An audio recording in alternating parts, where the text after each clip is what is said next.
Greetings. Welcome to So Much to Talk About. We have one of the young, up-and-coming sports anchors in the business, Mr. Jon Rothstein of ESPN Radio and Madison Square Garden Network. Pleasure to have you on. Good to see you, man. What's going on? Nothing much. I mean, getting ready for the 2009 NBA draft, or we have to talk football? That's true. We can talk about that. I'm ready to talk about UCLA, UConn, North Carolina. That's right. To accommodate the people, that my superiors that are right here, we're going to have to talk about football, so let's get to it. Absolutely, definitely. And I want to ask you about, Brett Favre. I think even a 50% Brett Favre from his capabilities could really still jolt this team offensively. Well, I think you have a big play option right now, a guy who can get the ball down the field. And I think a big problem with the Jets last year was they didn't give the quarterback enough time to be effective and make plays. And I think right now they address that with Faneca and Woody in the offseason. And Favre is going to complement their strengths in terms of getting vertical in the passing game. I think Jericho Cotchery and Dustin Keller, the rookie out of Purdue, probably have big years with Brett under center.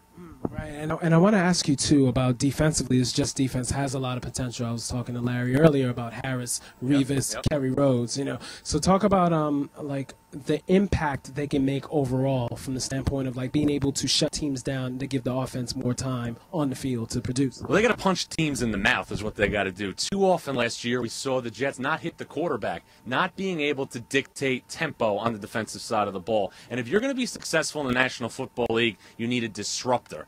We see it in Dallas with DeMarcus Ware. You need players that are going to star on the defensive side. Mario Williams at Houston. Exactly. Perfect example. So I think, it's going to be advantageous for them to get going quickly, to get guys in the 3-4 like Calvin Pace, guys like Chris Jenkins that might be more acclimated playing this style of football. And, look, I think the Golston transition is going to take a little bit of time, but with Harrison's side, with Barton, with Brian Thomas, I think they're going to be much more volatile defensively than they were a year ago.